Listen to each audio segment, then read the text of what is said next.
just start off by talking about, I want you to give us an overview of the book. We're still going to dissect the book and go deep because we have some key chapters that we really need to discuss and shed more light on, simply because of your journey and also because of your ministry and how you are also planning to use your story and your experiences to help people with the soul upliftment movement that you've started. But before we go into all of that, I want you to just give a brief summary about the book. You know how when you're writing an essay and they just say, just give a summary of this. So this is not you going deep into the book, because we're still going to do that, but just, for people watching and haven't bought the book, just a brief summary of the book and, just give them reasons to want to purchase their copies of the book on Amazon. Okay. I'll just mute myself while you. Good evening, everyone. Just hope everyone is doing well. First of all, Behind the Makeup is not a self-help book, but it's more a personal testimony of how a broken vessel found her way back to God, which is myself. It highlights some of the major events which have taken part in my life. And it was written to target young girls and, young women who have been through, certain events or similar events that I have been through in my own life. And it also encourages the reader to seek healing instead of hiding behind the makeup.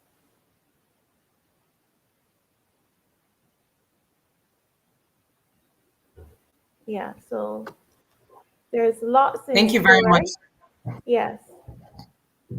Yeah. No, you were going to say, sorry, I thought you had finished. Yeah, keep going. Yeah, there's lots You were in store as it relates to things that happen in my personal life. So I encourage everyone to get out there and get their copy, as you will be encouraged to submit to God. In order to get the results that you want in your life, you have to also obey His voice so that you will be able to walk in His image. Fantastic. Thank you very much for that. And, one of the things that I love, two of the things I love about the book, I love the book title, Behind the Makeup, because, this is a very beautiful picture of you right here, all glammed up, looking so gorgeous, as, always. However, I'm made up as well. I see Donya over there. Donya also has, her makeup on. We all look so beautiful. Yes. But nobody really knows what goes on behind the makeup. Nobody knows the, struggles, the journeys that we've, gone through, the things that we have overcome just to be where we are today. And, I love how you wrote, I love how the chapters are very short and detailed. And also how you also left space for, journaling, where people can also write their thoughts or, just share their ideas or just share whatever it is that they want to share in the book. So, kudos to you for that. Very brilliant book, by the way. So let me start off by reading. So I would be reading from, we're going to first, dissect from chapter 1 to 6 with starting off with the first 6 chapters. We're not reading all the chapters. We're not reading all the pages. So don't worry, we're not going to keep you here for the whole day. But yeah, we have some key points that we really, really need to touch on. And, the first one that we're going to be starting off is the pressures associated with being raised in a Christian household. A lot of us know that, kids who are born into strong Christian families and backgrounds, girls like Veresia, who, people who have like their parents work in the churches, or like their parents are pastors and things like that. I feel like they're under more pressure to do the right thing. And sometimes you grow up, you make mistakes, you do the wrong thing. Sometimes you don't even do the wrong thing, but then wrong is being done to you and on you. Yeah. And you're sort of conflicted. You're in a position where, because of the title, or because of all that comes with being the position which or your in a parents position, hold. because of the position, yeah, because of the position, you're not seen as an ordinary woman or girl anymore. Yeah, you're being seen in a different light, simply because of your background, your family, who your parents are, and what you should represent.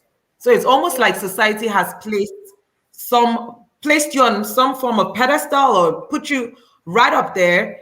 And the minute you make the slightest mistake that someone born and brought up in an average home makes, then you are in big, big, big trouble. So big trouble. So I would start off by by reading. I'll read from page 21. And please, if you are joining us, we would like to have you put comments in the comment section. If you've bought the book, let us know the biggest lessons that you learned from Vericia's book. And if you are just going to buy the book, please go on Amazon and buy the book. Vericia, if you can put a link, the Amazon link, in the chat comment section, so that people can always go back and get the book if they don't have the book already. So yeah, so please do that so that people can buy the book. But if you're watching us, let us know where you're watching from, and just say hi to us, and just let us know that you are engaged and you're right here with us. So I will start off by reading page 21, and I will be reading the last, I would say the last chapter, or the last two chapters. I think the last two chapters will capture this better. So how could he confirm that I was 7.5 weeks pregnant? If he only knew that my mom was at home patiently waiting to beat me to a pulp. I left the office with the prescription for my maternal vitamins and the necessary forms for the relevant tests. Shame and guilt started to take root, and feelings of condemnation were flooding my soul as I sat on the bus on my way home. I was not ready to face mom, so I decided not to go home right away. I opted to visit one of my close.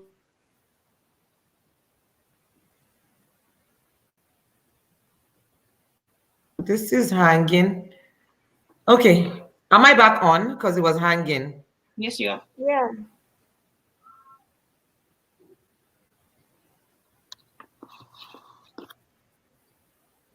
Am I here now? Yes, you are. Yes, yes.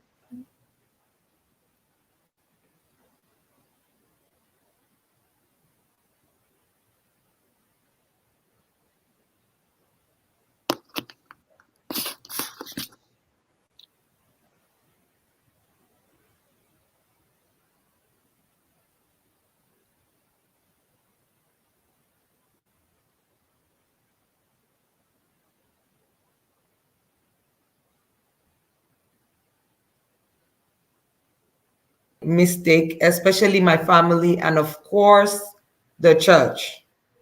Growing up, I would always hear, you all know the positions your parents hold in church. Sorry. And you all should know right from wrong. You need to conduct yourselves in a way that will not bring shame to your parents. Yet, there I was, pregnant and unmarried. Should I go on, or is that where I stop?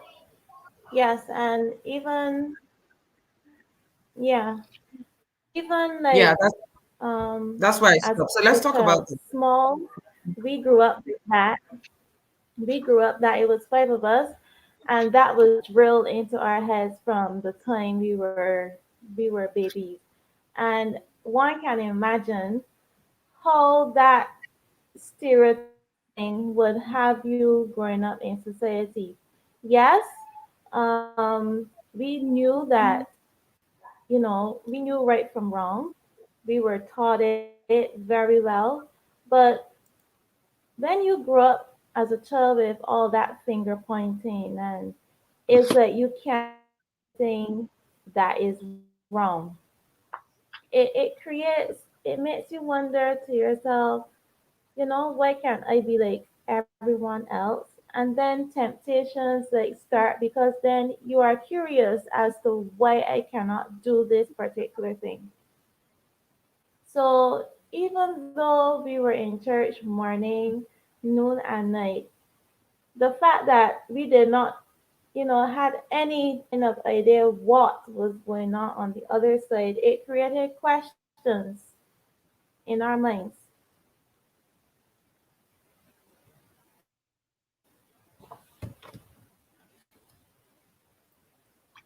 Thank you very much, Verisha, for that. And I think that you have also spoken the minds of other people who grew up in that kind of environment, and it's I didn't grow up in that kind of environment, so I cannot say that I totally understand what you went through and where you're coming from. But I have friends who did, and I know that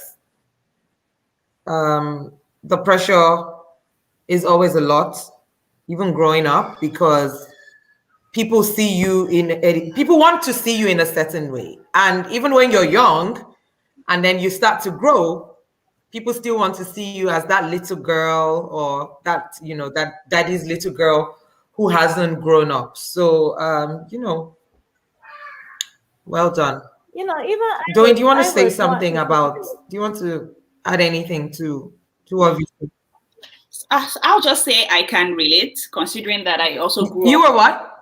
I can relate to that, considering I can relate. Can you hear me? Very sure. Can you hear me? yes. Okay, great. So what I'm saying is that Yes, I can hear you. I can hear you. I can relate with the church thing because I also grew up in the church. My father was an elder. My mom was over time became a deaconess, right?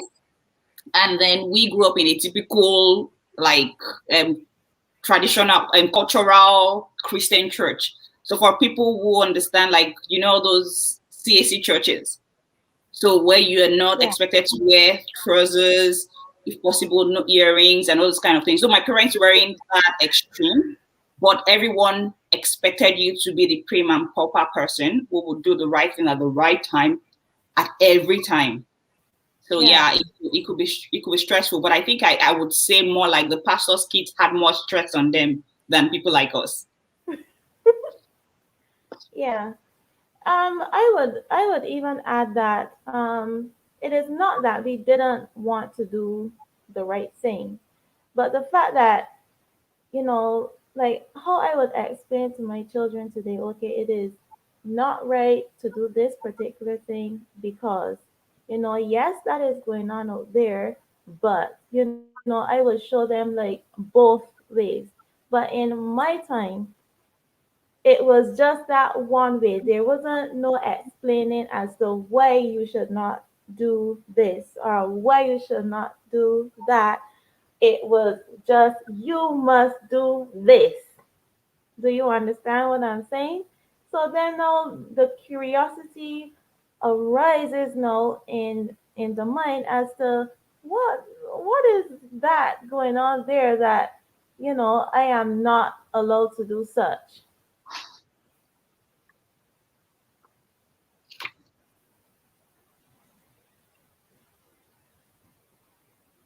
I think we have lost Ariki.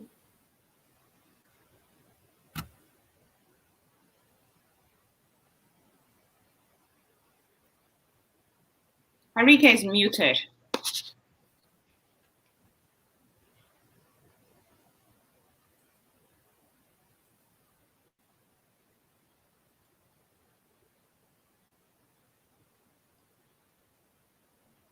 Can you guys see me? Can you hear me? Yeah, We can see you yeah, and now we can hear you. yeah. No, we So can. you know what I'm going to do? I'm going to log in with another device Okay. because it keeps going off from my own end. So I don't know if have you been seeing me all through, or did I go off? We could Yes, see you, Did but I we go couldn't. off? yes, we have been All right. seeing you, but you were muted at one point. Oh, okay. Okay, so let me keep going with this then, because it was hanging on my end. So I didn't hear like the last parts of what you said because it went off.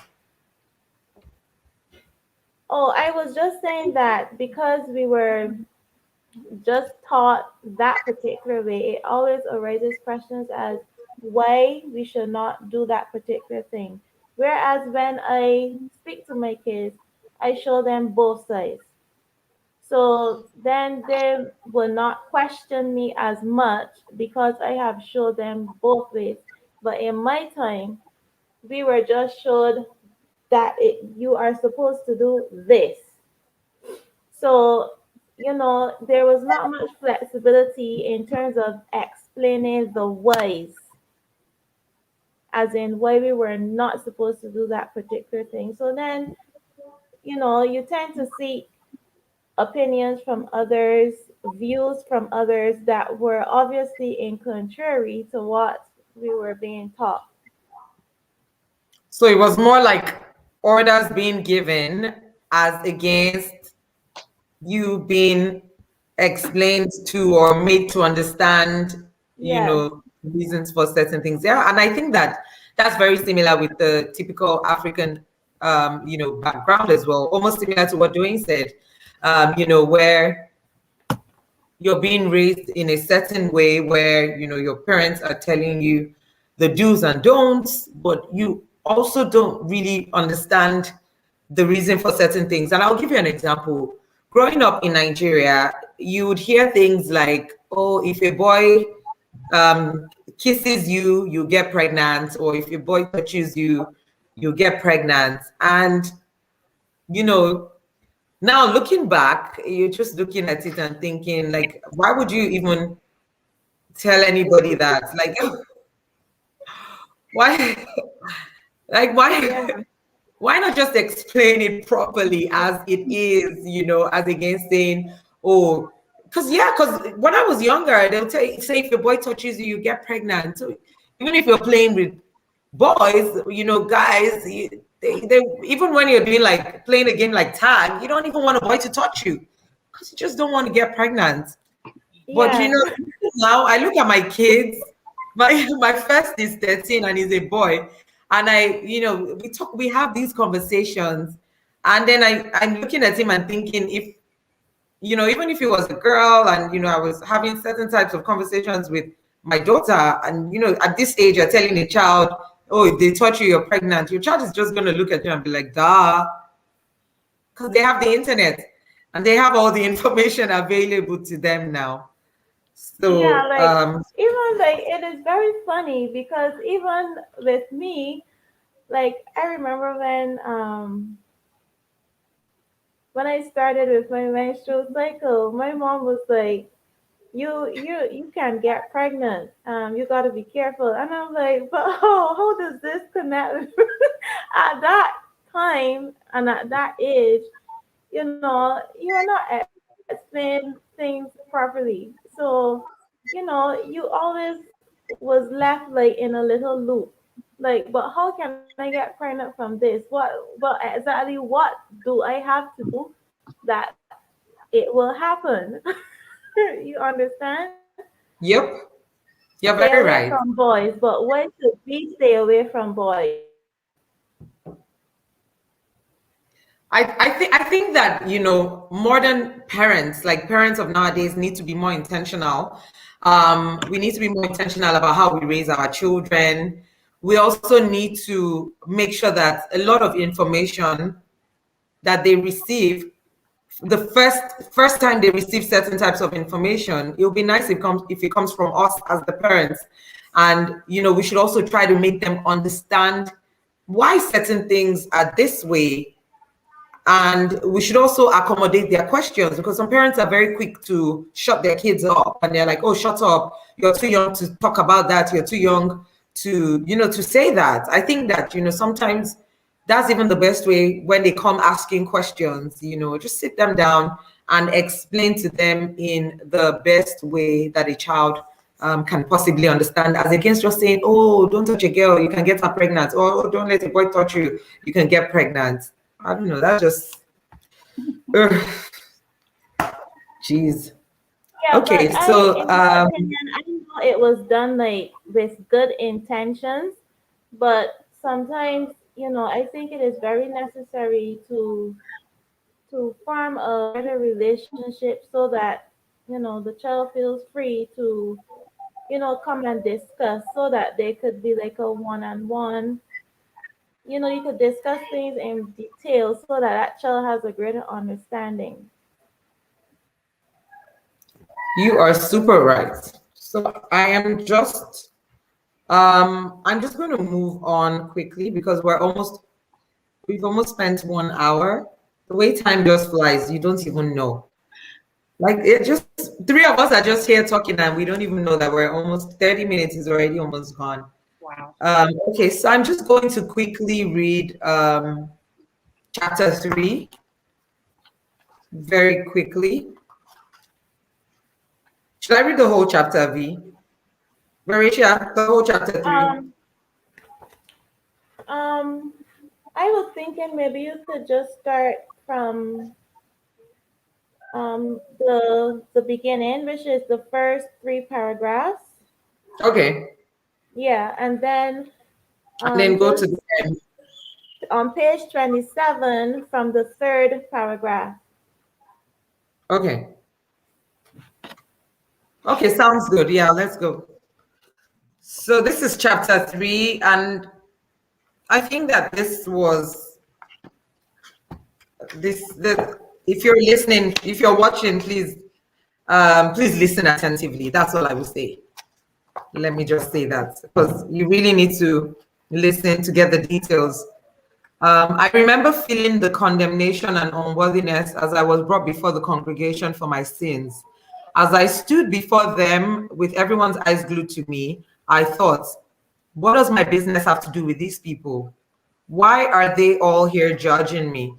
I didn't care for the attention of the church folk, because as far as I was concerned, it wasn't going to be anything but finger pointing, tongue wagging, and eyeballing, which would have led to more emotional strain.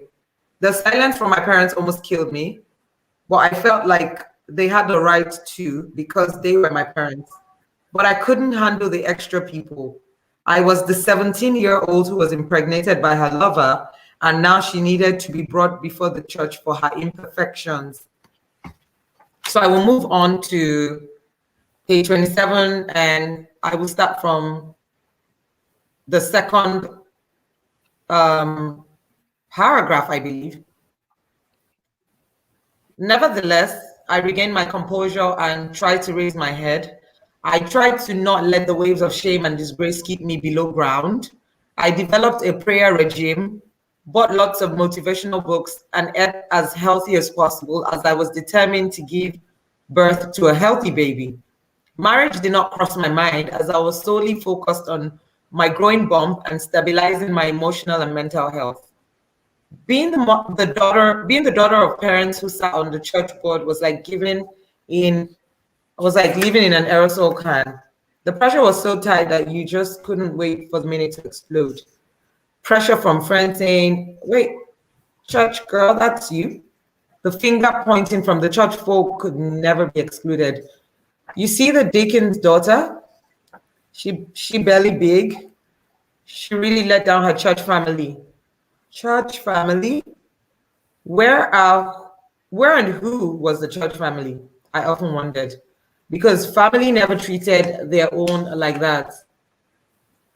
All of that outside pressure was added to my home, and I felt like a ticking time bomb.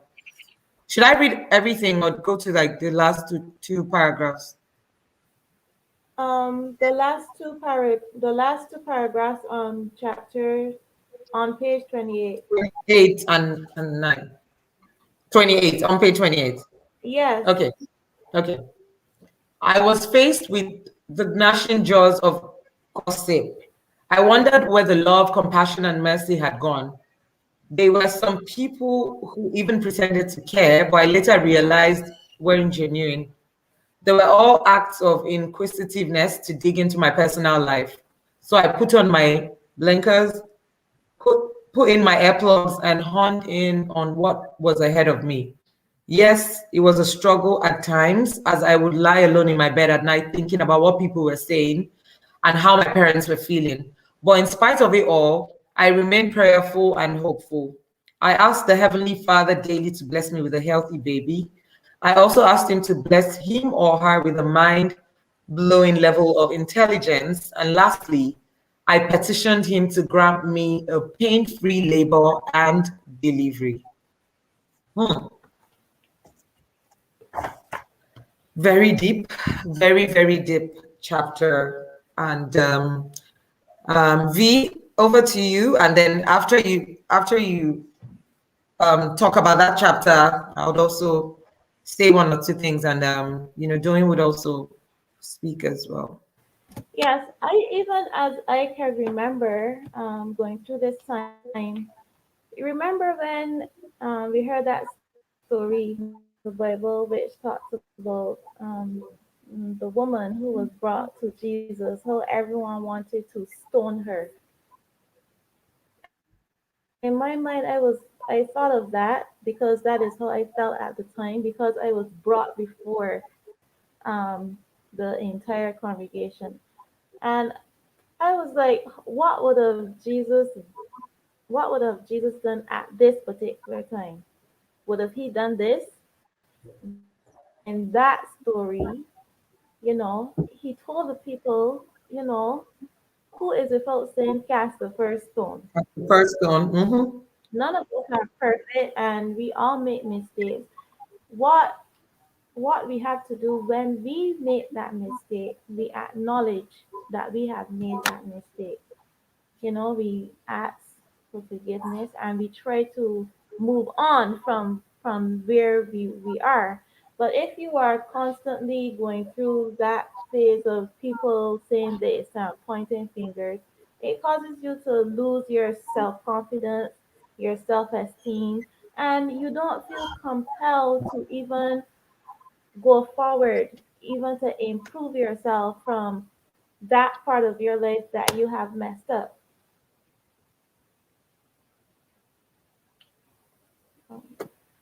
Yep, you're very right on that. And I just want to add a bit to what you have said. And, when I first read that chapter, what came to my mind was the typical human who is ready to judge the next person without even looking at themselves, without looking inwards to see their own imperfections. But all they do is, just point fingers and look at somebody and be like, oh, why did she do that? Oh, why is she doing that?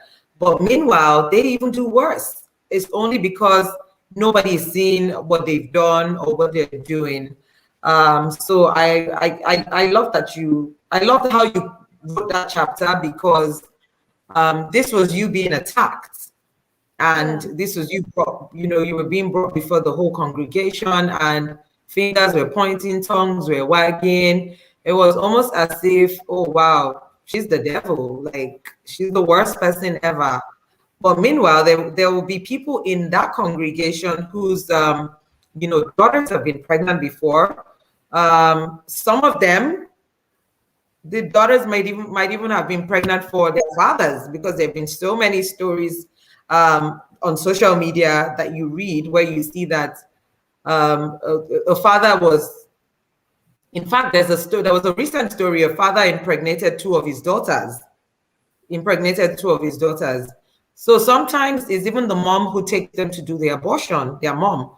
So these are people who, they're looking at you as the sinner. Meanwhile, if sins were measured, their own sins would even be higher and bigger than the ones that you've committed. But how convenient it is for everyone to just attack somebody, a 17-year-old girl who, you know, who's pregnant and doesn't even have a clue as to what life is going to throw at her. I also like the fact that even through it all, you never forgot God. Because, you know, sometimes in life, people go through so much and God becomes the last person that they even think about or even want to talk to, because they feel that, you know, they begin to question God and say, oh, you know, but why is this happening? But why are you letting this happen to me? And they don't even remember to pray. They don't even see praying as an option. So I like that. I like that you still, you know, still went back to Christ, even though it was the church that condemned you, because that's like the easiest way to walk out of the church and walk out of even Christianity as a religion, because you're going to look at Christianity and be like, oh, if this is what Christianity is all about, then I don't even want to be a part of this. But you separated the people from the religion and you chose God instead of choosing hatred or choosing, you know, to be enemies or to just not even want to see any of those people again. But that must have taken a toll on you, like the whole experience. Like I want to hear personally, like at that point, I know you've detailed it in the book, but looking back to that period of your life when you were 17 and you were, you know, taken in front of the church and all of that happened, that experience that you relayed in that chapter. I want you to just tell me, like, from your heart, how did you feel?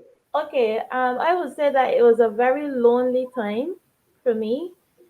Not only because of what happened in terms of the people on the outside, but in my home, because my parents, especially my mother, she was very upset with me. So it was a very lonely road, because yes, I'm living in the house with my mother, and you know, she's not talking to me. You know, that comfort for the first 5 months, 6 months of the pregnancy was not there, because you know, yes, I have shamed and embarrassed, you know, them. So that was the main focus. You know, that is what took hold of their mind at that particular time. So then that was just, those emotions were just executed towards me. So I would say it was a very, very lonely, a very lonely time in my life to go through that first and second trimester alone. Wow. Wow. Do you have anything that you want to add to what she said? Oh, sure.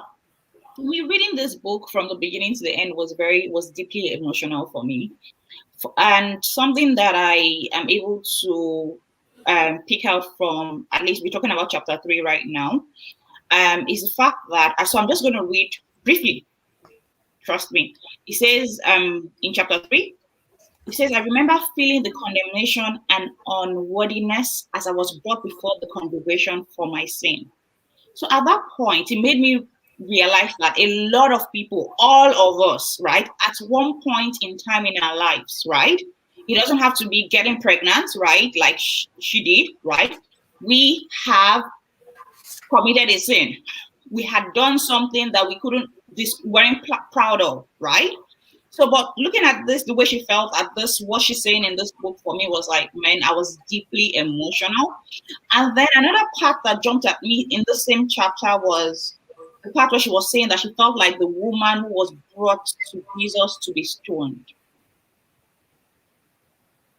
I was like, God. A lot of times we've done things in our lives, a lot of people, even people listening right now, we've done things in our lives, but we never found ourselves in this position because we were not caught or because we got away with it. So I'm just going to stop at this point. Yeah. Thank you very much for that, Joey. And it, you know, when I first read the chapter 3, that first line that you read again, so what came to my mind was nakedness, shame.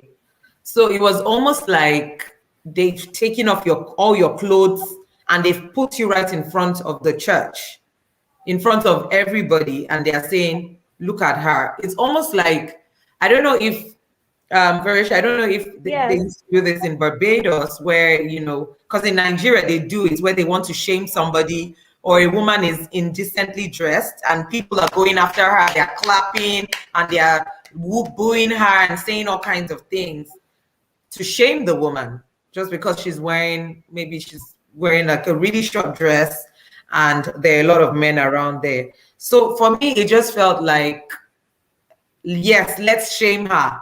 And, almost like, yes, let's stone her because she has sinned. But then again, we're all sinners. And, God didn't make anybody judge and jury over us on earth. So, for people to do that. And I think that it happens a lot in the church. And these are things that, that I wish could stop, because a lot of people, most especially people who have daughters, the daughters, once they do anything, they're taking them straight to the church, taking them to the pastor. Why do you think do you think I want the pastor to know what I've done? Like, I don't want anybody to know what I've done. If a child is even bold enough to tell their mom, or maybe their mom already knows, I think that one of the worst things that you can do is, take the child without the child's consent to even an auntie's house or whoever's house, and then they start to blame the child and shame the person. So so I mean, in conclusion, chapter 3 was a very, very deep chapter for me, and it sort of also just made me look at the human species again, and begin to wonder why we are the way we are, because people find it easier to just sort of celebrate negativity than celebrating positivity. It's almost like somebody does something and the story goes around like wildfire, but then you do something good and nobody's talking about it. Nobody wants to even talk about it. But the minute you do something bad, you do something bad, everybody's like, imagine what she did. Oh my God, can you imagine? Oh, she's pregnant. Oh, she's this, she's that.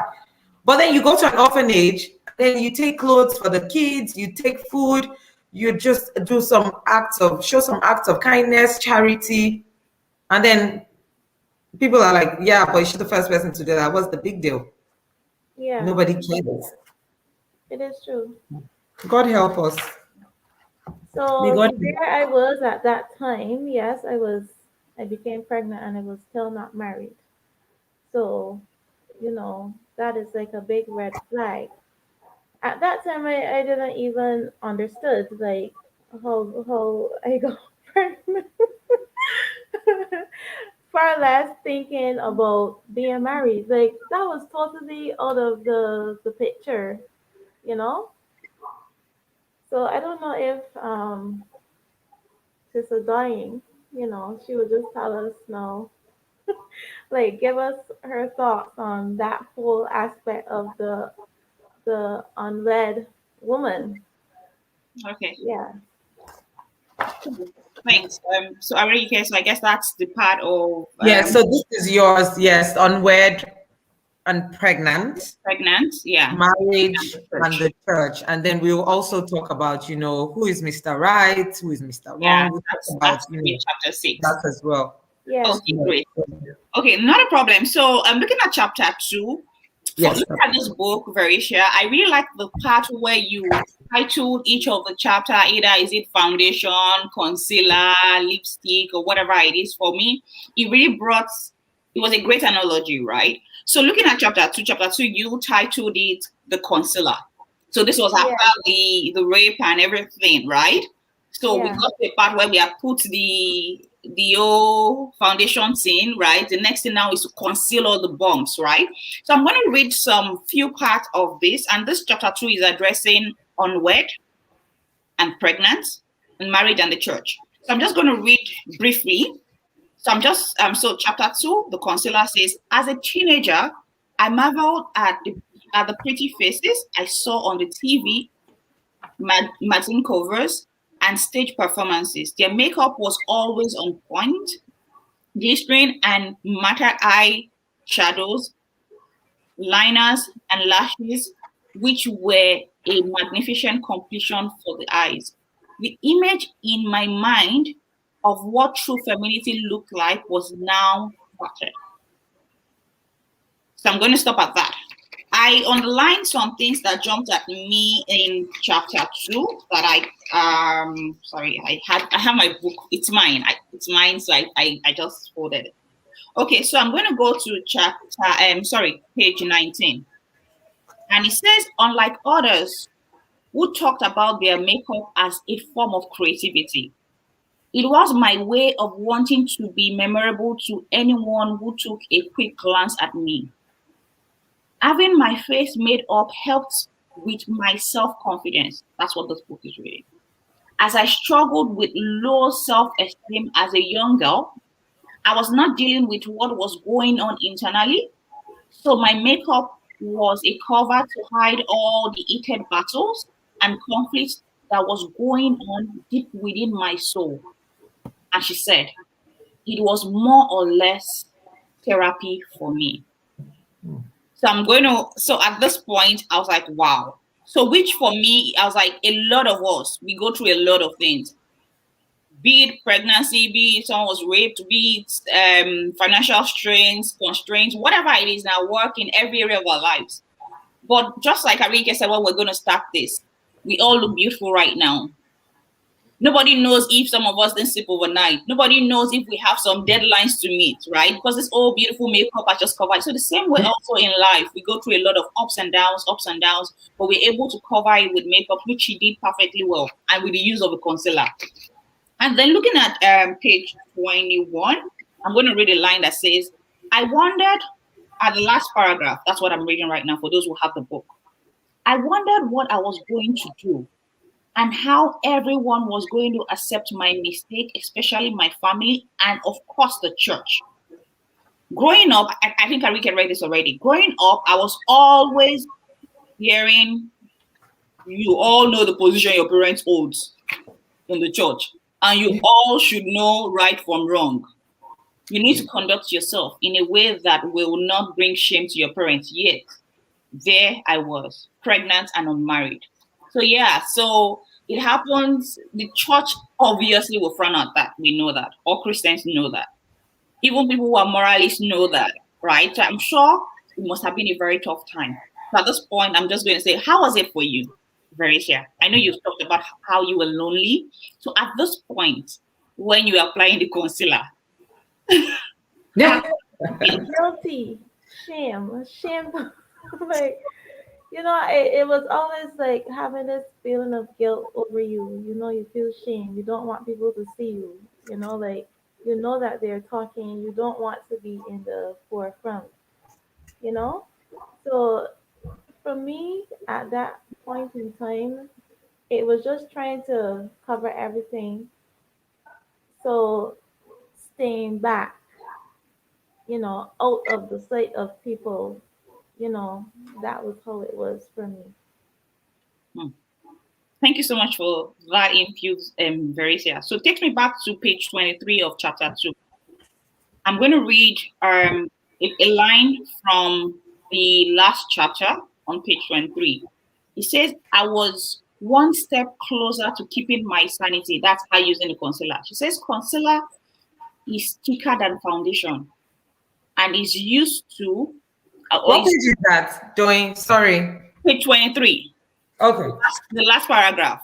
So okay. I just came from the middle. I'm not going to... Or better still, let me even start from that last paragraph. It says... Yeah, please start from the yeah. I was fearful. I was fearfully embarrassed and I couldn't cope with the rejection. This is how she felt. I thank God my mother came to me and came to her senses during the 5th month of my pregnancy.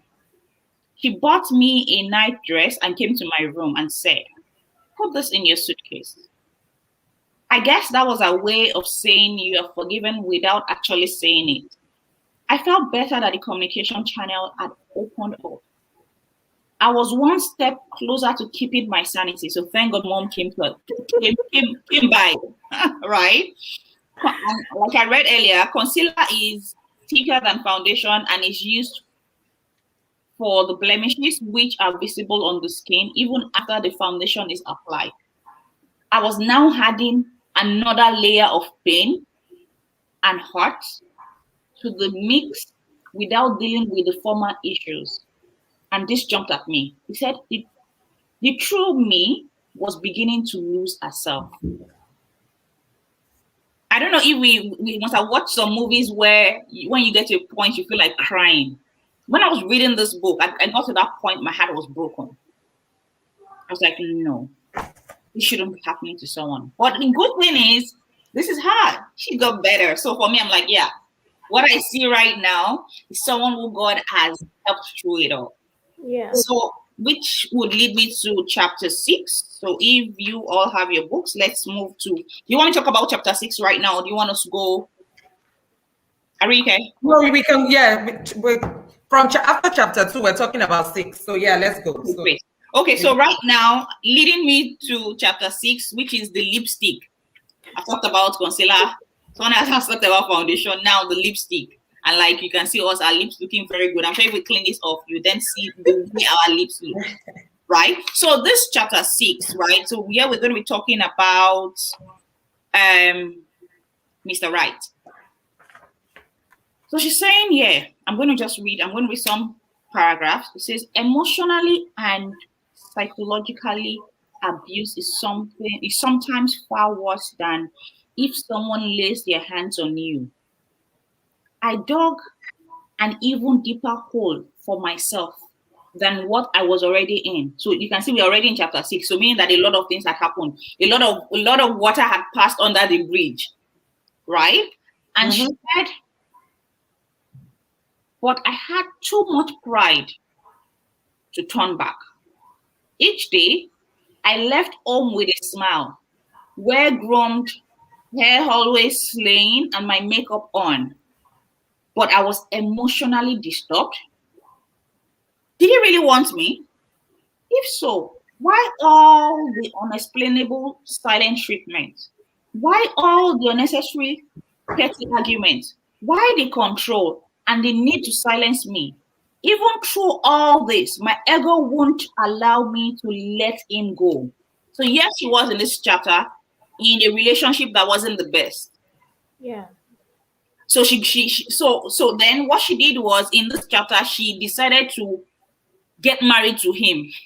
So yes, she says, I put all my energy and effort into planning our wedding, even though he never proposed to me. So don't forget, she said something in chapter 2. She only used the concealer to cover it. She didn't go to the root cause of everything she's been through so that she could heal up. She just kept patching it up, thinking, oh, she kept covering,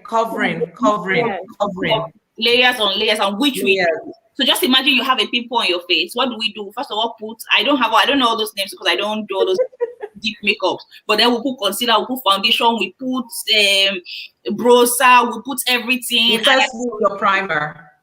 Yeah, thank you so much. We put the primer, we put everything. At the end of the day, no one would see that we have pimples. No one will see those blemishes. So I think this is what she's just trying to conceal it. And here she said she put all her energy and effort into planning a wedding, which someone didn't even propose to her. She said, so we're going to move. Even though my parents did not agree me marrying him, I walked down the aisle anyways. I felt it was the right thing to do after all the disappointments and odds and I put them through, being an unwed mother. So this time around, she was thinking about other people. You're thinking about your parents, right? You're thinking about the church. Yeah. You were putting that above before yourself, right? So she said, prior to the big day, we were advised by the officiating minister that we needed 4 counseling sessions before the actual wedding day. 2 sessions as a couple and the other individually. On the day of my personal session, I felt as though she knew everything I was going through in the relationship. Her first question to me was, are you comfortable and satisfied that he will be your husband? And then you know what she said? I was stunned at that question, but my pride quickly kicked in. So here we see, right, because you're trying to cover up, patch it up, all the old thing, right? The part where I underlined again in this chapter says, so I'm just jumping through because we don't have the old days. I can't read it. Yes, Go get your copy from Amazon. Go get your copy so you can get the full details and everything. So it says, as I was walking up the aisle, my spirit was wrestling my flesh. So at this point, she wasn't even comfortable enough to marry this person, but she still went ahead to marry this person because she was trying to please her parents, please the church, and look good after the past and everything she's been through. There's something here that I'm going to the next paragraph. I'm on page 46 for those who are following. He said, I won't say we never had fun moments and good laugh together, but the unexplained silence, outbursts of rage, unfruitful conversation, which led to countless episodes of heated arguments, were more than the good times and was too much for me. So in this part, she also gave an example of when she went to make her hair, she wanted to change her style, she wanted to look good, and she got home, and what did this guy say to her? The guy said, what's all this look? And you know what she said here? She said, I felt that was not the way a husband should behave. So yeah, this chapter we're asking the question, what is Mr. Right? So for me, I don't have the answer, but I don't know what Mr. Right is. But one thing that I'm sure from reading this chapter and reading this book is, if you're going into those kind of things, marriage or whatever it is, you need to go in healed from the past. You need to go in complete so that you can complete the other person, or better still, and vice versa. So that both of you can make up, so you know when to keep quiet, you know when to push it, you know. So there's a lot of, you need to have dealt with yourself, and which is an ongoing process. Trust me. I'm not saying anyone got into marriage being a complete being, because there are a lot of things to learn, there are a lot of things to unlearn, and there are a lot of things to relearn. And most importantly, the Holy Spirit guides us through it. So yeah, is there anything else that I need to add? I think there's a part in this book that says a deep resentment for Steve during pregnancy because of his lack of responsibility and insensitivity to my cries of feeling strangely unwell. So yes, she started feeling resentment towards the man she married. And running down to the end, she said there was a time, okay, so I'm going to read this part, which might be interesting for us to know. She said, I'm now on page 47. He said, I was tired and worn out, but I did not have anyone to turn to. I was at the point where I felt as though I did not want any of the children God had blessed me with. Whilst attending one of my pediatrician outpatient appointments, the doctor looked at me and said he was concerned. He asked how I was coping with everything at that point. I busted into tears. I was doing my best with my Lizu Ezekiah, making sure he did not miss any of the sessions, but I was losing it with everything else that was going on. Right there and then, I was ushered over to a psychiatric ward of the Queen's Elizabeth Hospital for evaluation and counseling. And there was a part where my heart really melted. It says, when I entered the ward, I laid my eyes on some frailest and fragile women I had ever seen. So it means, just like I said earlier on, we all go through a lot of things. People go through it. So some women or some people found themselves there. So she saw those people. And when I saw them with their hair unkept, and some with the most derailing behavior, I promised myself that would never be me. So I'm sure at that point must have been the aha moment for you. Part of it, though you hadn't gotten there at that point. Yes, part of it. Okay, and then another thing that I saw in this chapter was she now started getting herself busy in other things. She started getting herself distracted. And when I mean other things, so for her this time around, she was a worship leader at the church. So she said she would spend most of her time. She said fully, however, being at the group rehearsals and many events helped to distract me from all the pain and turmoil going on at home. I'm going to stop at this point so I don't take the whole time. But for me, this chapter was part of the point where I was like, wow. Arike, over to you, Verisha. So I can go, or I don't know, Verisha, is there something you want to say before I go? It's up to you. Maybe you want to respond to what Doyin has said. Yeah, because at that point in time, I tried to use like different things to help cover. Yes, it was the makeup. Yes, it was in the church. I also sang in a gospel group back home, and I could tell you, um, I never missed a rehearsal. I was at every single concert, every single show that was advertised. I made sure that I was there. Um, that helped me in a sense to forget about stuff that was going on at home. But what sometimes I can remember well being up there on stage. Yes, it looked good being under the lights. The makeup is on. You have on your heels. You're in your best dress. But I can tell you there were some moments when I was singing and still didn't even know what I was singing because, like, in my mind, I was still consumed by some of the things that were going on with me. Yeah, so Wow. Okay, so I just want to quickly add some things, and Donnie read a part, and I was just waiting for her to read like two more lines, but she had other things that she had planned to talk about. So I just want to quickly just add, you know, the part where she walked into the psychiatric hospital and she saw the frail looking women there, and she had, you know, she had promised herself that she will not look like those women. So the part that really, really struck out to me was just the end parts of that chapter where she wrote, just right after where you read, I was thinking about the outer appearance. My problems would be hidden behind the makeup at all costs.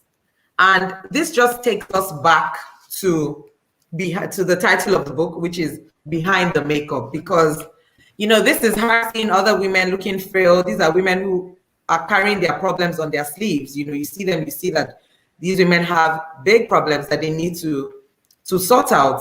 But you know, there is the author saying, I know that I have my own things that I'm going through, but no matter what, I'm still going to slay. I'm still going to look good. I'm still going to look amazing so that when people see me, they don't see my problems. They see me before they see my problems. Another part that I also wanted to mention was this is the last paragraph of chapter 6, and this I'm just going to read, I think, the first two lines. And she said, I wanted to reassure my family and friends that I was great. Some of my favorite sayings were, I am doing fine over here, and I am blessed and highly favored. And this just takes me back to, you know, us being intentional about how we check up on our loved ones, because sometimes all a person needs is just that one person to reach out to them genuinely, not the generic, hey, what's up? You know, just that, you know, genuine ask of, you know, how are you doing, or how are you doing today? Because sometimes you find that people don't even have people ask them how they're doing. People go weeks, months without anybody even just saying, how are you doing? And it might just be that question that you ask somebody that will make that person just open up and just, you know, share something that the person had been bottling in for a very, very, very long time. So now this is the final part that I will be touching on in this chapter 6. And I'm just going to read one paragraph, and this is from page 46. It's the second paragraph. Where she says, I wouldn't say we never had fun moments and good laughs together, but the unexplained silences, outbursts of rage, unfruitful conversations, which led to countless episodes of heated arguments, were more than the good times, and it was too much for me. I spent many days asking myself what I had done by getting married. Tears flowed, both seen and unseen. I could not take it. Yet I didn't complain to a soul. I felt as though God wouldn't forgive me for allowing myself to be in such a situation. And now this takes us back to the question of, who is Mr. Right, who is Mr. Wrong? You find that people get married for the wrong reasons. People get married because they already planned a wedding and they just can't go back on it. Some people get married out of ego. They have a big ego and they're like, this marriage, I must get married by all means, like by hook or by crook. And in this instance, Verisha already mentioned that the guy didn't even propose, and it was a case of, I'm still, I'm going to plan my wedding, I'm going to get married. And in this particular paragraph, I think that this paragraph already tells us who Mr. Right is not. Because when you are in a relationship, most especially one ordained by God, you will not feel this way. This is not how you're going to feel. So, her saying unfruitful conversations, a partner that God has already assigned for you, you will have fruitful conversations. There will be there won't be outbursts of rage, there won't be unexplained silences. There won't be episodes of heated arguments. And then what she said was, were more than episodes of heated arguments were more than the good times. Now, I remember when I was getting married and we're going for marriage counseling, one of the counselings that we did, I remember the vicar, because I got married in an Anglican church. The vicar gave my husband and I paper, and he said we should write two lists of the things that the good things, the good qualities of my intended spouse, which was him, and his intended spouse, which was me. Write a list of the good things, and then write a list of the things that are not so good about me. And then I do the same for him as well. And he told us to be as honest as we could possibly be. And we did that. And he took our list and he read out the list and he said, okay, so this is good, because once the bad outweighs the good, the things that are not good are more than the things that are good in your partner, then that's a red flag already. So I think that people don't take a lot of time to actually, sit down, ask themselves genuine questions before getting into marriage. And I think that if more people were doing that, then, there'll be more chances, there'll be less chances of, people getting entangled in the wrong marriages. So I like how you were very honest, in this chapter, because it must have taken a lot from you to bear it all. Yeah, to actually write this was like, as the days go by and I put the pen to paper, I was like, how can I actually do this? How am I going to do this so that people actually see what I was going through? In writing it, I would say that I was still embarrassed by some of the things that I've been through. And to top it all off, then there are some persons who, at the point when this book was published, had no idea or no clue that these were the things that I would have experienced. So even up to that point, yes, I still felt a sense of shameness in putting this all together. Thank you very much for that, and thanks for your honesty. And I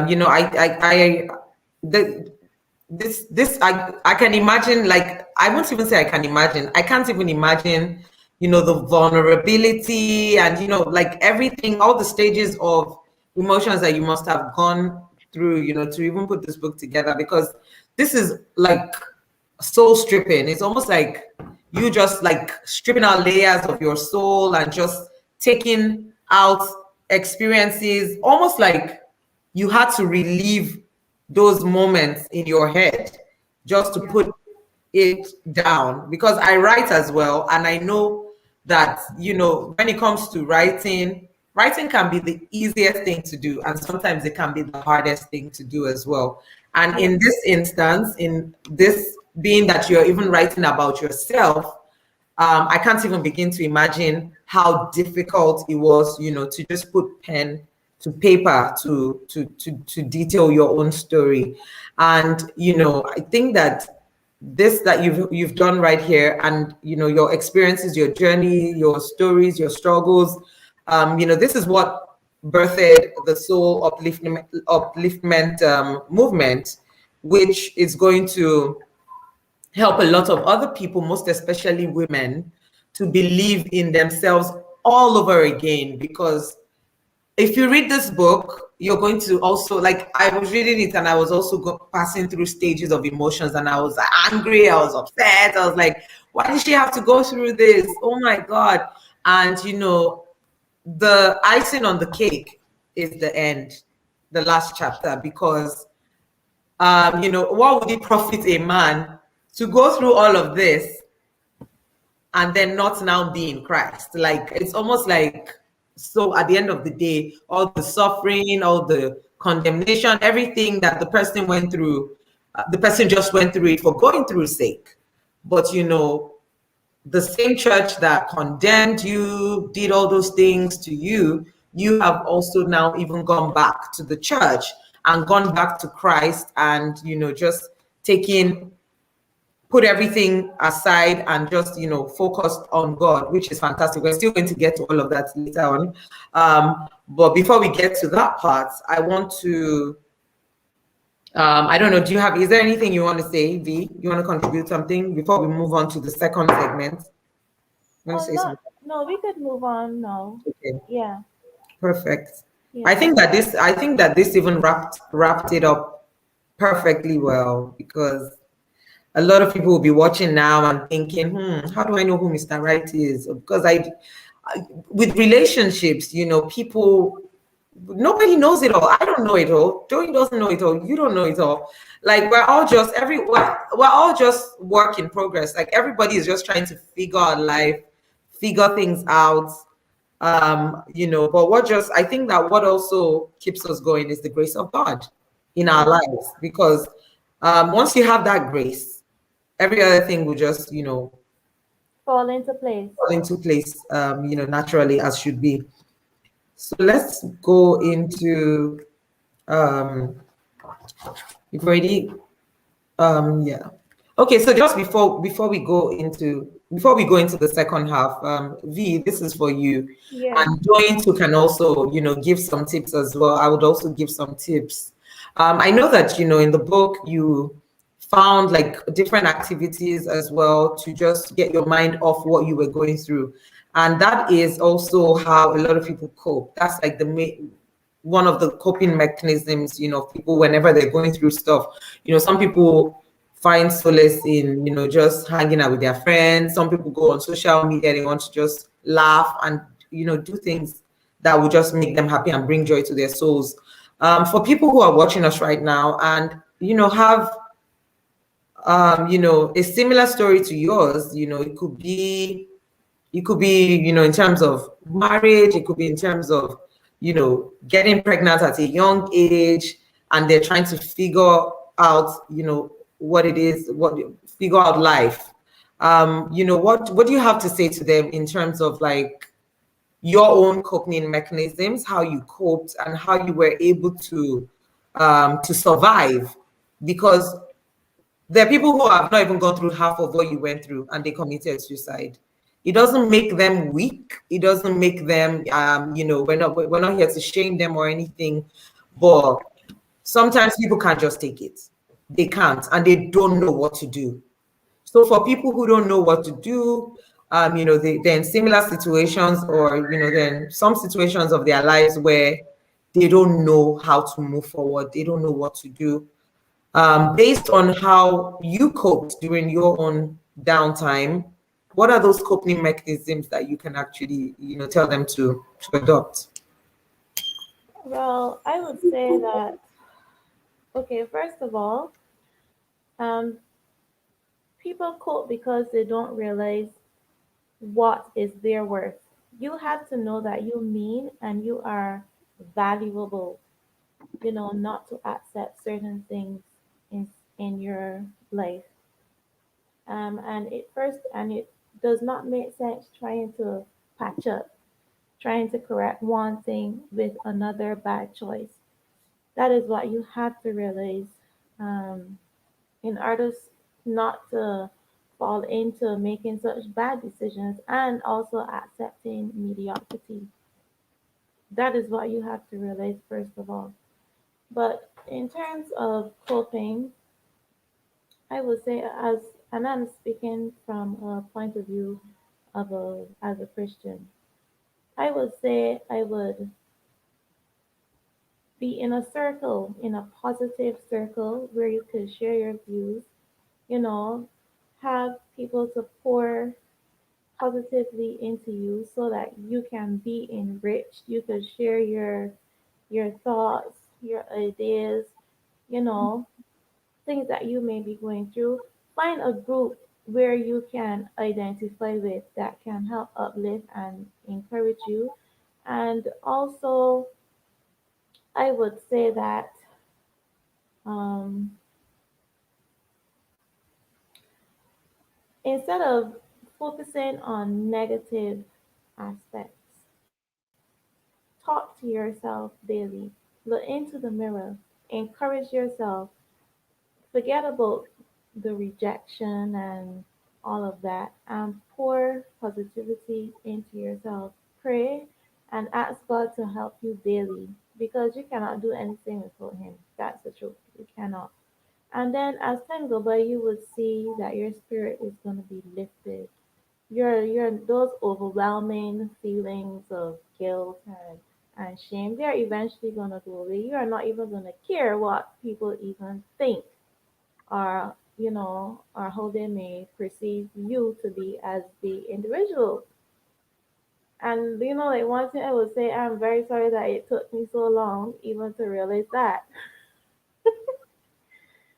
Because all of that causes you to waste a lot of time. Things, you could make so much progress by blocking out and ignoring all of those things.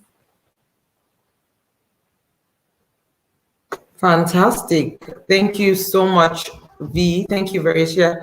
Doing anything that you want to add to what she said? Yeah, Versa said quite a number of things: positivity, surrounding yourself with the right set of people. So I'm just going to have to say, asking the Holy Spirit, because even Jesus Christ said it when he was going to ascend into heaven. He says, "I'm going to send a comforter to you." So I'm going to say that a lot of times it's asking the Holy Spirit to come into our lives afresh, even though irrespective of whatever that life has thrown at us. It could be health, it could be mistakes from the past, it could be whatever it is, right? Whatever situation, it could even be our job, it could be our kids, it could be our spouses, it could be our friends, it could be family and loved ones. Whatever phase you are at, whatever point in your life at that point, and it's very difficult. It's the person who wears the shoes that knows where the shoe pinches. But however, one thing that I know that works tremendously well, aside everything Verisa had said, is the Holy Spirit. Depending to that, casting all our cares at His feet, asking Him to forgive us of all our sins. And for sure, the Bible tells us, it promised us, I said, that come, let us reason together. I said, if your sins be as red as scarlet, I'll make them as white as snow. Meaning that is a God who forgives of the past and it cleanses, it blots it away. That you never even remember it happened, right? You might remember, yeah, but even tells you don't keep dwelling on that, right? So once you have put aside the mistakes of the past or whatever it is you've done that you feel might be causing all this, is then to ask God to come into your life. Ask the Holy Spirit to help you live it through, because it's going to be a comforter. It helps us, it gives us the peace that passes all understanding. So this is one of the numerous ways that you can cope when you're going through tough situations or tough times in life, whatever it might be, in whatever form. Yeah, I would say, like, do not focus on the particular thing. You know, just accept the fact that you have messed up. You know, things have not gone how you liked it to be or to happen. Just accept it and just go forward from there. And that brings to the point of forgiveness. You may need One more thing, please, before you go to forgiveness, I just want to also quickly add something because I don't want to forget. I was going to mention it after Joanne spoke, and this is something that I do a lot. I would always say, find the things that bring joy to you, and just indulge. If you like comedy, watch some comedy, laugh.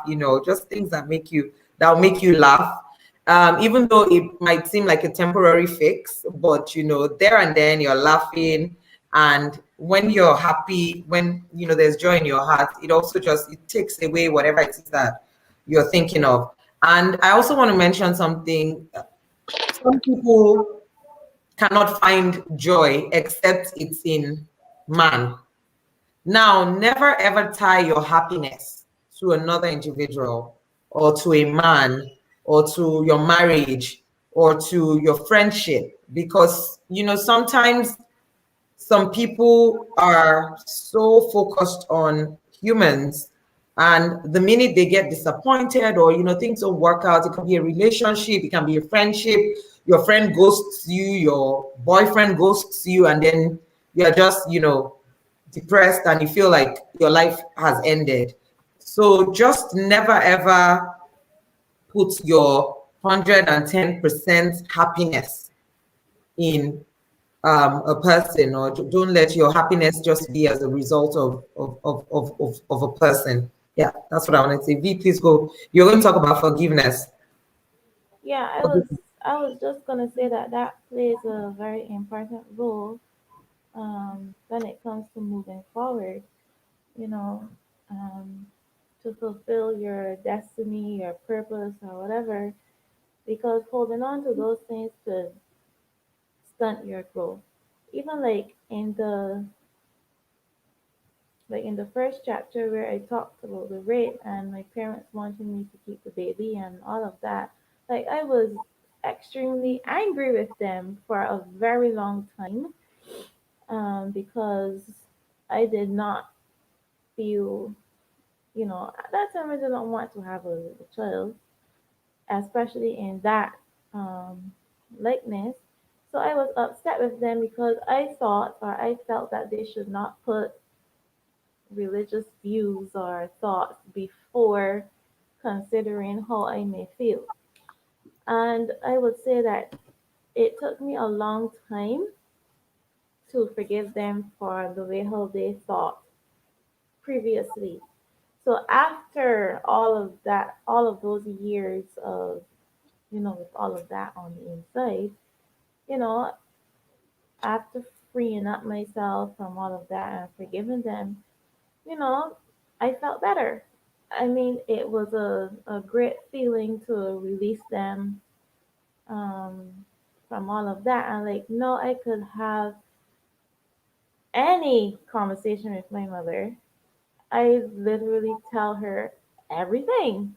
It was not like that before because, you know, before I just felt that they were just being selfish and thinking about themselves and not considering me. But then I began to think about how they would have felt back then and the way how the church was. I try to understand how they would have felt and why they would have wanted me to do such a thing. So I began now to understand and look at it from both sides after forgiving them for, you know, yeah. Thank you And very then, much. yeah, Thanks, Varisha. And I will just add to what you said about forgiveness. I think that not forgiving someone is like allowing them to live in your head rent free. So once you forgive, it's like a heavy burden is lifted off your heart, your mind, your soul, and you're just free. So I forgive people easily. I don't know how to hold on to grudges. Like I forgive. I don't know how, sometimes people find it very hard to forgive, but I think that as human beings, we should try our best to, try and forgive more easily. Yeah. It's people hurt us, and this is life. Like, there's no way you'll have interactions with human beings, and there won't be conflict, or people won't hurt you. People will definitely hurt you, but it's the ability to let your heart forgive and let go is, one thing that people need to master, because you are the CEO of your life. You're the CEO of your emotions, and you need to take absolute control, and just don't let anybody dictate where you're going to go if anything happens to you, because you're going to hold grudges against people. That God doesn't even want that. So just let go and let God. Okay, so let's just go into something. Arike, before you go further, I just remembered another thing that I wanted to add to everything we've said about the coping mechanism. Another thing that I'd like to mention and also emphasize is for people to seek help. So once you're going through a situation that is tougher than they can deal with, instead of just getting into depression, they should cry out for help, either from professionals, therapists, or whosoever it is. Just the same way Verisha, when she went to see the doctor, they had to send her to go get help at that point. So people should seek help. And that's a very good way to help people through it all. Yeah. You are very right. Thank you very much for that, doing. Okay, so we're moving quickly into the concluding part of this book launch, book tour, book reading. And, we're going to we're going to read we're going to take some highlights from chapter 7. V, are you reading part of chapter 7? I know you're reading chapter 9. Is there any part of chapter 7 that you would love to read? We're going to read that. And then when we finish doing all the readings, we're going to, do the conclusion. And the conclusion would be more around, or, how do we set out on a journey to healing while walking in God's image? And you are going to take us on that. And then Doyin and I would also contribute. But I think that it would be nice for us to read parts of the book. And then when we read parts of the book, then we sort of do like the conclusion. So where the parts that will be read will sort of lead us into the concluding parts. So chapter 9 will be the last chapter to be read, because that's like the most powerful. And, if you have like any highlights from chapter 7 that you want to read. I wanted to read chapter 8, but I don't know if you gave me a go ahead, because I really, really like chapter 8. But I mean, it's up to you. Let's start from 7. Let's go from 7, 8, and 9. You're definitely reading 9, the whole of 9. Okay. Because people need to hear it in your voice. Okay, so I would say chapter 7, from page 54. On page 54.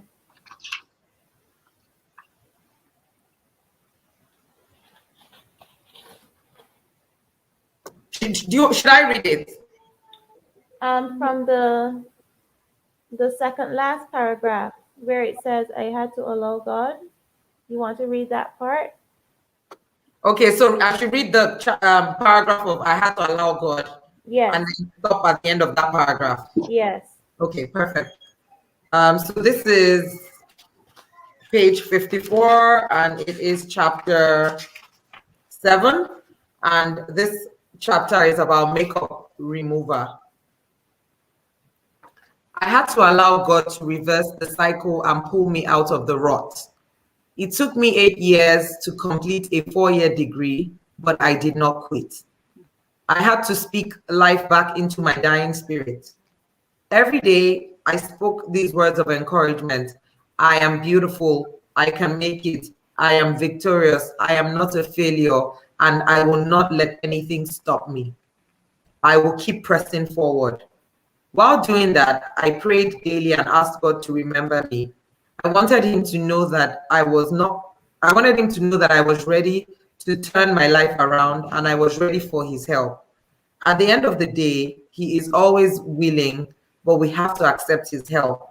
It was God who pulled me out of the sea of despair. Wow. Yeah. Could you go down to the next paragraph, the next Okay. paragraph until page 55. Yeah. Okay, perfect. Yeah. Just tell me where to stop. I'll keep going. Tell me where to stop.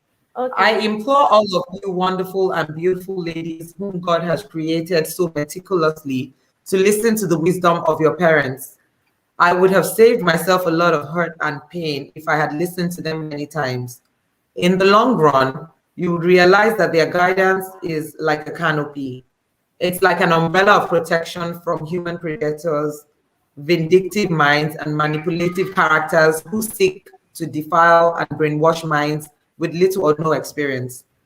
When people meet you in a society, whether in your workplaces, schools, or anywhere else you may go, your faces should reflect how you as women leave your homes. Don't be dressed down in the latest with your faces polished and painted down whilst leaving behind a dirty and messy place. If anyone had to visit your home unexpectedly, what they see should be a reflection of how you carry yourself on the outside. Those profound words of my mother began to hit deep as I sought to do some introspection of my life. In my opinion, my face should be a true representation of my soul. I couldn't walk around any longer with a pretty face and an ugly soul.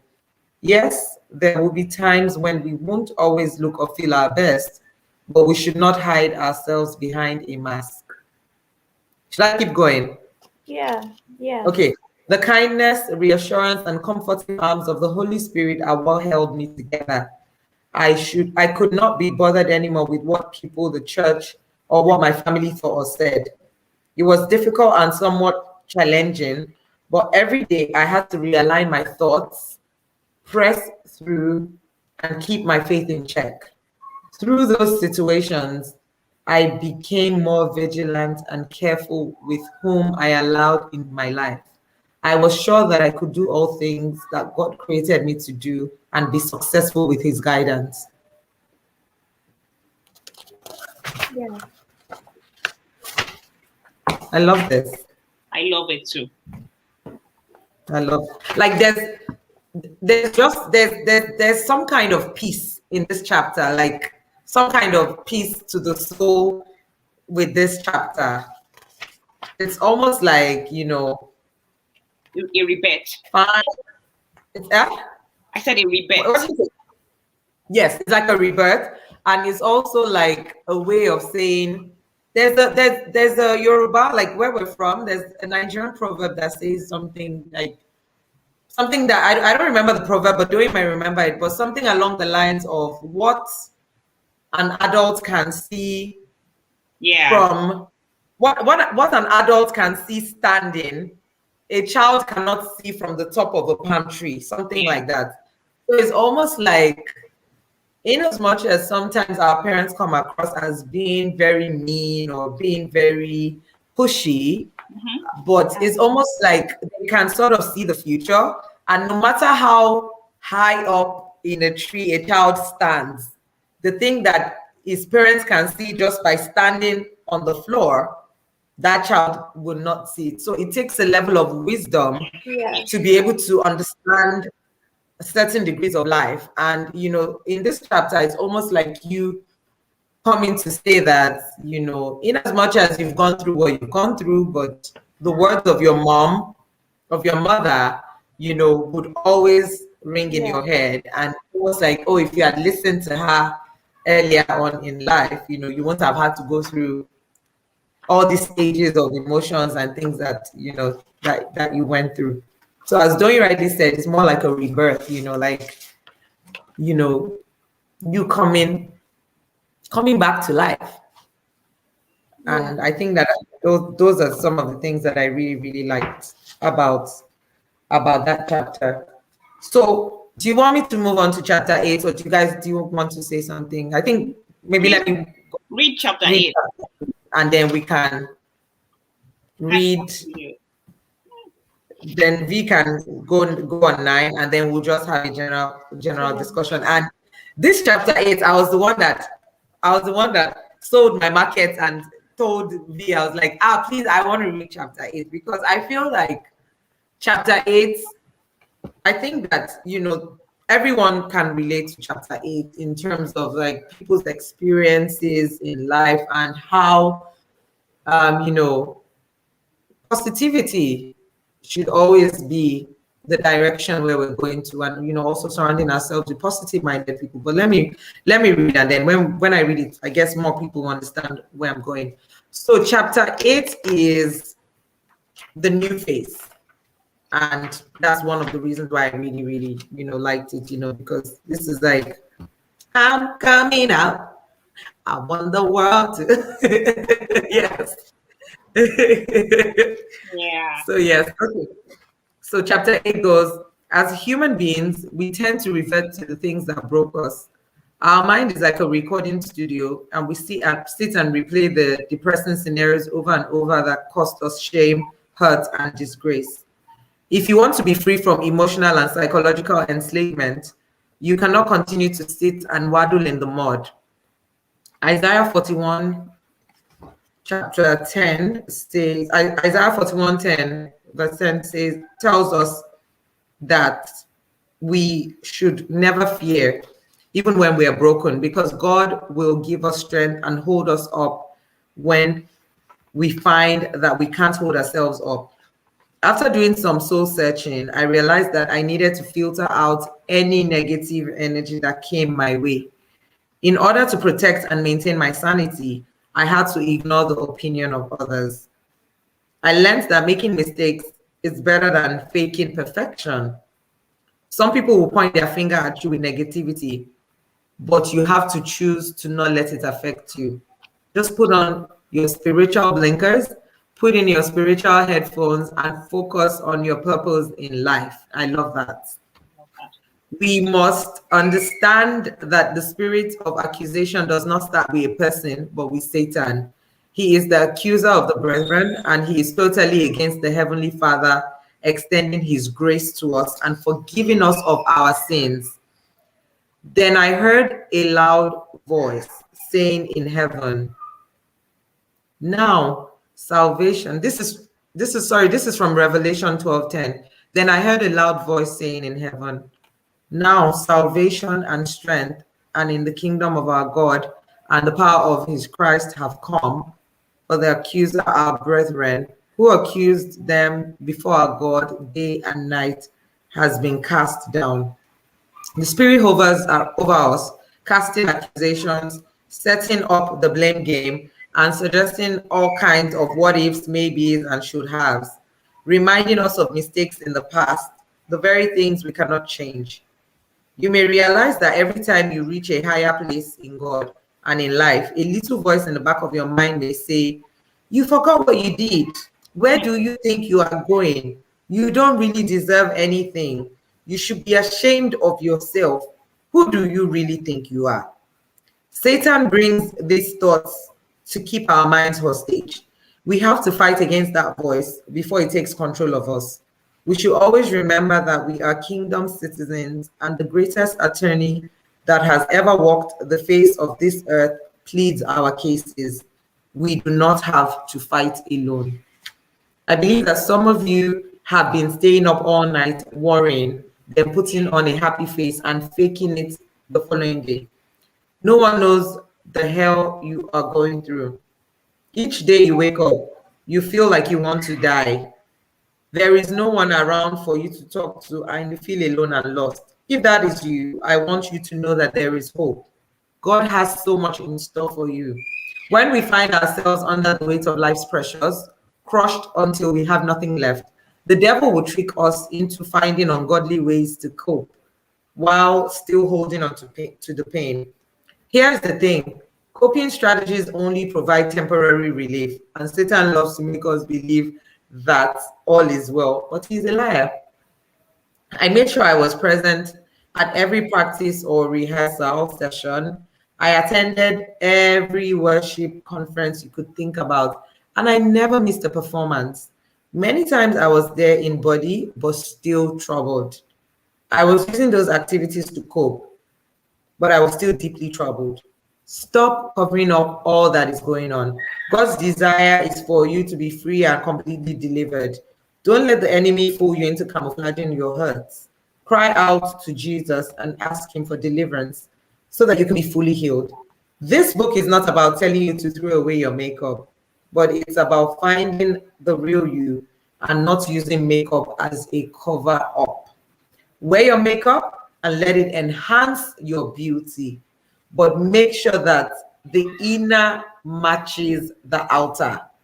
Strive to pursue healing at all costs so that you can live the life God has called you to live.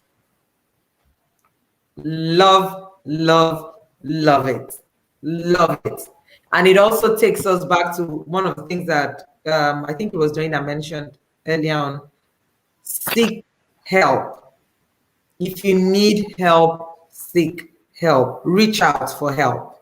Because some people know in their hearts that they need help, but then they will never ever reach out for help because they think that it's a sign of weakness, or they just don't want anybody to know what they're going through. So please, like, no matter how much makeup you put on your face, it can never ever mask what is going on within you.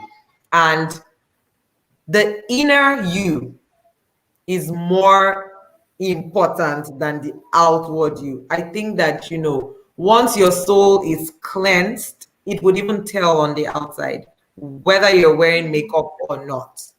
So we need to fix whatever it is that we're going through on the inside, because no matter the amount of temporary surgery, as I would call it, which is makeup, once you get back home, you take off those false lashes, you wash your face, it's even so dirty when you're washing it. Like, it's so dirty and muddy. It's so dirty. I mean, I'm wearing makeup, but one of the parts of makeup that I hate is when I have to wash my face and, clean it all up. It's very disgusting. But, like, you're still going to wash it all up. But at the end of the day, what is the most significant is what is within you, what is going on in your heart, in your soul, in your mind, in your spirit. And, these are the most important things that we need to get right. Because if you're unhealthy on the inside, you're not healthy, your soul is not healthy. There is no amount of beauty that you put on, like you put on makeup, it will still be there. That thing is still there. It's still there because we need to fix the outer. The inner is the most important. So ladies, over to you. Because I feel like you might want to say something here, just maybe something very brief, and then we move on to the main chapter, which is the chapter 9. Yeah. Just one moment. My battery is dying. Okay. We'll wait for you. Okay, while we're waiting for Verisha to fix a battery, I just wanted to, while you're reading that chapter, I just wanted to read a Bible verse that came to my mind. And Okay. 1 John 1, 7 to 9. And it says that, but if we work in the light as he is in the light, we have fellowship with one another, and the blood of Jesus, his son, cleanses us from all our sins. Then he went further to say that if we say we have no sin, we deceive ourselves, and the truth is not in us. But then he went further to say, if we confess our sins, he is faithful and just to forgive us our sins and to cleanse us from all unrighteousness. So just to buttress all that you have read in this chapter and all we've been saying, so irrespective of whatever it is that we have done, we have been through, and that's what makes this chapter exciting for me. It's a new face. It blots it away. It cleanses us. He forgets about it, and then He gives us a new life. Yeah, so that's like for me what I wanted to add to this. Yeah. Beautiful, beautiful. That sums it all up and summarizes it. Yes. Do you want to say something, or should Yeah, we move on because to like nine? I would say that at that point that I had to realize, okay, I felt like something is wrong. Like this has to come to an end. What is really going on here? I cannot be stuck with this nonsense that is going on. I have to do something. There must be some kind of intervention that can bring me out of this nonsense. So you have to come to a realization that something have to happen so that you can go forward how you are supposed to how God wants you to really live your life, but not to be, you know, be consumed with all of that doom and gloom. There has to be a way out of it. So first you need to realize you have to come to that realization, stop, think, and just let let the Holy Spirit take over. Perfecto. Thank you very much. So we are going to the concluding chapter, and this is, the very last chapter of the book, chapter 9, Walking in His Image, and that will be read by the author, Veronica David, and she would read chapter 9 for us, and then we would conclude the book launch, and then we would also speak about her project afterwards. Yeah. So V, over to you, walking in his image. Please take the mic. The mic has been passed to you. Okay, so chapter 9, walking in his image. Um, Everything that has ever happened to you or that you have experienced is now part of who you are. Accept what has played out. Take up your sword and look the devil in the eyes, and let him know that he is defeated by and through the power of Jesus Christ. You passed through the fire and made it out alive. This is now your testimony. You are an overcomer. Revelation 12, verse 11 reminds us, and they overcame him by the blood of the Lamb, and by the word of their testimony, and they did not love their lives to the death. Then we face the unexpected, whether inflicted through an act of disobedience or just the trials of life. Don't accept the doom and gloom. Run to God and seek His face, for nothing shapes our destiny more than spending consistent time in His presence. The enemy wants to be the one to define who you really are, but don't give him that opportunity. Casting all your care upon him, for he cares for you. Be sober, be vigilant, because your adversary the devil walks about like a roaring lion, seeking whom he may devour. Resist him, steadfast in the faith, knowing that the same sufferings are experienced by your brotherhood in the world. And that's First Peter 5, verse 7 to 9.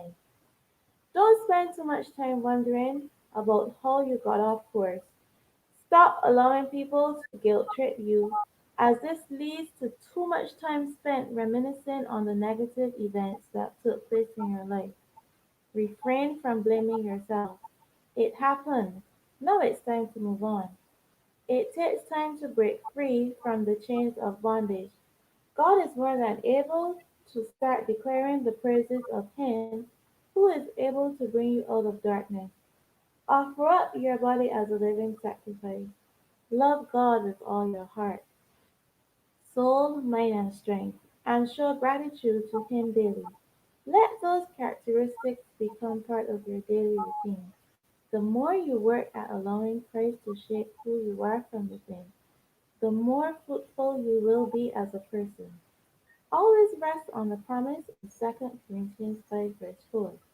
Therefore, if any man be in Christ, he is a new creature. All things are passed away. Behold, all things are become new. God has a great work for us to do. So our souls need to be free of all the baggage. Don't miss out on what's in store for you by shutting him out. Get rid of the feelings of condemnation, guilt, and shame that will make you believe that you are not ready. Set yourself apart from all the noises which lead to depression and other psychological ills, and find the time to commune with the Holy Spirit. It is time for you to give birth to what the Lord has planted within you instead of putting it all behind the makeup. If I stayed in all myself, I would never been able to publish this book. This is a true testament to the fact that despite our mistakes, we can still accomplish the will and purpose of God. In fact, my past has given me the testimony that I now present to you. I used the stones that were thrown at me to build a stairway to the top. I stopped hiding behind the makeup, and so can you. Healing is waiting on you. Are you ready to dive in with God leading the way? For I know the thoughts that I think toward you, says the Lord, thoughts of peace and not of evil, to give you a future and a hope. Jeremiah 29, verse 11.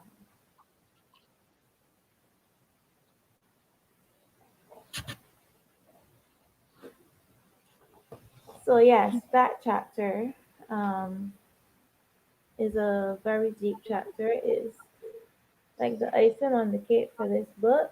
And, how do we settle on our journey to healing? First, you need to stop, you know, we love to tell people when something has gone wrong.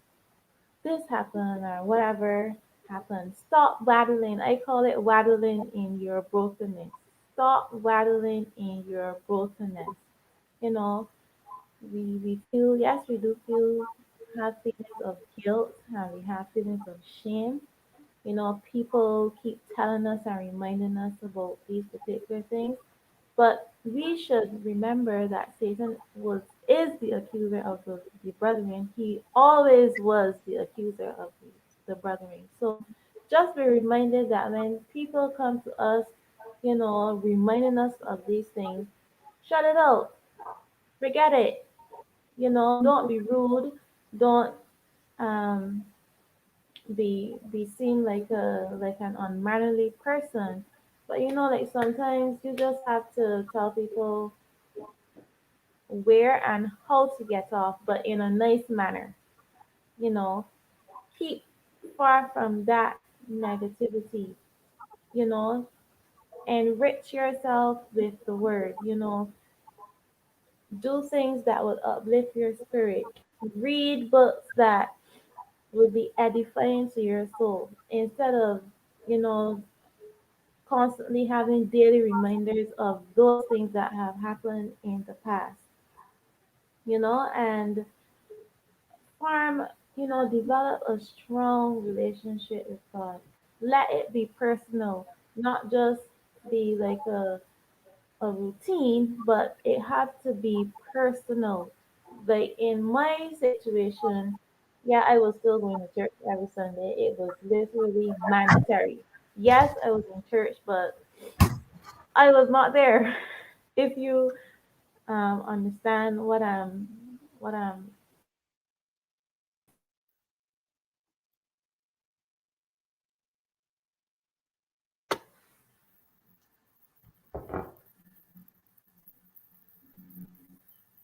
V, I can't hear you. saying, I was there. Sorry, I couldn't hear you for a second. It went off for a second. I can hear you now. But you're muted. Very sure you're muted. Unmute yourself.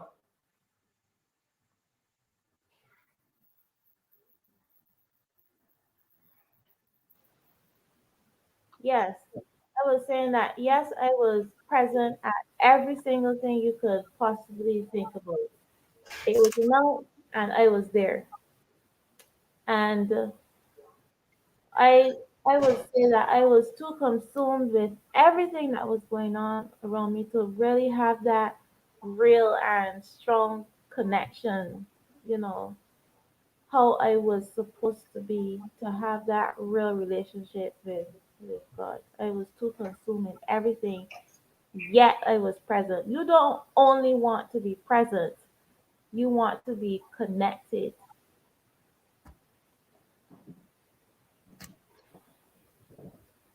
Perfect. Thank you very much. So it's not only about being present, it's also about being connected. And,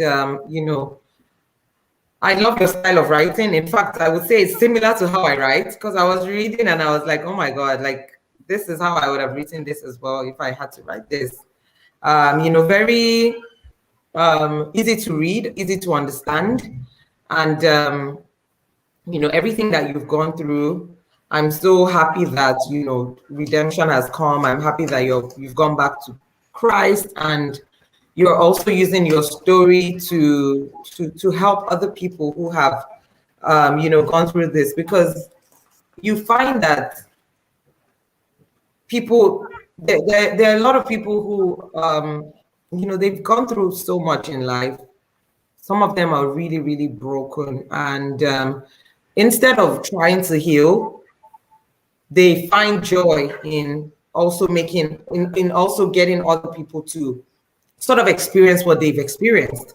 So when I see people like Verisha who have been through certain experiences in life, and they also want to use their stories to help other people, and hold other people's hands and just let them understand that you can actually get out of this situation in one piece, and you will actually get out of it, and you will be fine.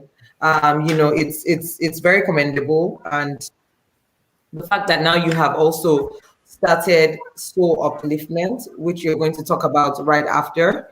But this is me just telling you that I'm super proud of you, and I believe that this is the beginning of many, many, many more wonderful, wonderful years ahead of you, because you've been through so much. And I think that, you've come to a stage in your life where God has, brought you out of all that He brought you out of. And, He's going to make you that person who is also going to help other people, come out of whatever it is that they're going through. And you know how people always say that in every mess, there's a message. So even when you were going through everything you were going through, it seemed like a huge mess, but you didn't know that your mess was going to become a huge message to other people. And, this is not even only people in Canada. This is not only people, in Barbados or in Nigeria, but this is like a global movement where, you're going to help other people go through the things that they're going through and make them see you as a testimony and a poster child that, God has brought this person out of this situation, and God can also bring them out of the situation and, make them come out stronger and better. Because I believe that this is Verisha 2.0 reloaded. Like, this is a new version of you all over again. This is a rebirth. This is like a better version of you. Is there anything that you want to add just before we move on to talk about the soul upliftment movement and what the movement represents and what Verisha hopes to achieve with that movement? Doing? I can't hear Doing. V, can you hear Doing? No. Doing, we can't hear you. Well, I couldn't hear you also. That's why I didn't know the next thing you were talking about. Oh my God, I didn't know you. V, could you hear me? Yes. Wow, okay. So I didn't know. So sorry about that. So what I was saying, I was talking about how Verisha has used her story and how she's using it to help other people as well. Because she's starting up the soul upliftment. She has started the soul upliftment movement. And I was just, commending her and telling her that I'm super proud of her and what she has done here, with this book, telling her story and also helping other people to heal. And, I was just saying that, this is God using her as, the voice, as the person who is also going to make people understand that, whatever situation that they're going through in life, you know, God will definitely come through for them. And, you know, just her using her story to let them see that there's light at the end of the tunnel. And I was just, you know, just commending her and telling her well done. And I was asking if there's anything that you also wanted to chip in. Oh, okay, thanks. So for me, I would say, Varicia, well done, great job. The book, beautiful, super proud. The content, wonderful. And for me, reading this book from the beginning to the end, you have earned my respect in several ways, and I'm sure the respect of others, considering considering the fact that not a lot of us are bold enough or strong enough to go into our past, and not only just go into our past, put our past in a document for others to read and learn from it. So I would say, please keep up the good work. Whatever it is, support you need from everyone. I just pray God just complete your testimony. And I also pray that every other person or whosoever is in any position right now that life has thrown that at them, that God gives them the strength to be able to come out of it and also have testimonies to help others get out of it. So that's what I have to add to this. Thanks. Fantastic. And just before we leave, I also just want to, you know, give a shout out to various publishers, Shelev Publishing, for publishing this beautiful body of work. You can't really see it from here. You have to buy your copy on Amazon to, you know, to just experience the awesomeness of this book. The book. So this is Behind the Makeup by Varicia David. And this book right here, this is the outward appearance. Behind the makeup, you see the book, really, really nice. And when you open it, the inward appearance is really fantastic because the content here is really, really, really life-changing. So you definitely want to pick a copy for yourself, and you can buy it on Amazon. It's available there for purchase. And, you know, I believe that once you read this book, you'll definitely be blessed because there's so many nuggets that you will learn from here. And, you know, it's very easy to read. It's not a book that you're going to spend 10 years reading. Trust me. You pick it up, you sit down, you read, and you don't even want to put the book down. You're just going to keep going until you finish. And then the good part is that you can also even journal here. You can also write like what you've learned, your takeaways from the book. And there are also questions there where the author has put down some questions for you under reflections where you can just, you know, just search within your soul and just, you know, answer some questions that you might have been shying away from answering. V, we're just going to quickly talk about the soul upliftment movement. I know you sent me the logo and all of that. I wish we could project it because it's really beautiful, the brand image and all of that. And I want you to just quickly talk about what soul upliftment stands for and what you and your team are doing there on the page, on the platform, because I see it as a platform because you're on Facebook, Instagram, and you're on all the social media platforms. So please talk about the platform and what people can benefit from it. Okay, so this, And how people can also contribute. And how people can also contribute to the platform. okay, the Soul Upliftment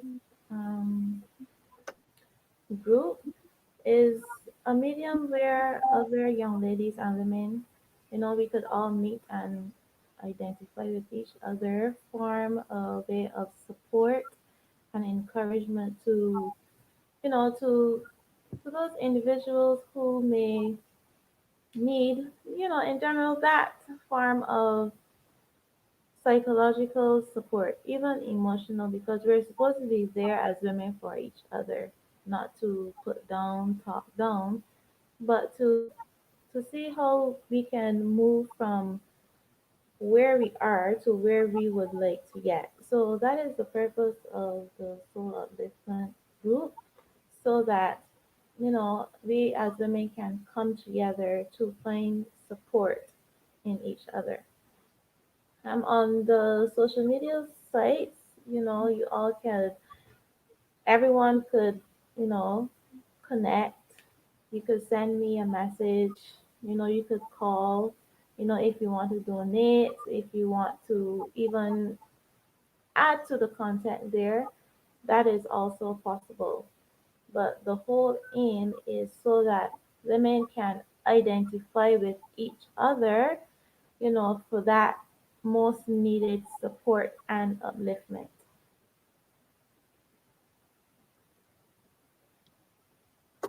Fantastic, thank you. Is there a GoFundMe account where maybe people can donate or something if people want to, just donate or do something? Like, how can we get involved? Well, I have not set up that GoFundMe as yet, but I guess it I is think we something should. that we could look into. Yeah, because I see that I can already foresee that you're going to have like tons of projects that you'll be working on, and you will definitely need funding. And Yeah. I see that people would also want to, just be a part of the movement because, lives are being touched, lives are being, touched positively. People are being helped. Women are being, just women are being helped to just like re-strategize, reposition themselves, and to also get them out of certain situations that they do not necessarily want to be in. And it feels good to even just have somebody to talk to, knowing that I can reach out to the platform and just get somebody to talk to, and just get the much needed help that we need, or therapy, or whatever it is that we need. So shout out to you for that, and keep up the good work. I know that you're definitely going places, and I know that God, who started this journey with you, will never leave your hands. God will, make this a global success, and God will definitely take you higher, even beyond your greatest imagination. So keep up the good work, and God bless you for all that you're doing. Thank God you. bless you. God bless you. Doing anything that you want to add as well? All the best to Felicia. God bless you. Thank you. And thanks to everyone who is watching and who would watch in future. Fantastic. Thank you so much. And, just before we leave, my name is Arike Akimbobola. You can connect with me on Instagram. I'm at Lady Arike. You can call me to host your virtual events or your in-person events. And I was going to introduce Doing earlier on, but I'm going to leave her to do the introduction by herself. But over here with me, it's been a fantastic afternoon. It's been me. It's been the author of the book, Rachel David, who I introduced earlier on, and it's been the beautiful Doing Abitoye. And Doing, please just a brief introduction about yourself before we round up. Thanks, Arike. My name is Doing. I'm a human resource professional and also a life coach, life and wellness coach. It's great being on this book launch with Vericia. Well done, and thanks. Fantastic. Well done, Lee. Well done. And I'm also an author. My book, The Cost of Our Lives, very sure you had my virtual book launch as well in December. And I think that what you have done is fantastic because I remember when I wrote my first book, I remember I spoke with another author, and he said, two of the greatest things that you can do in terms of leaving a legacy are writing a book, having children, biological or non-biological children, but just, having kids that you can call yours. And you've ticked those two boxes, you've written your book, and, you're a mom. So I'll say thumbs up to you. Kudos to you. Keep up the good work. Keep shining. Keep touching lives, because this is a movement. You might not know, you might not understand, but you might not understand right now.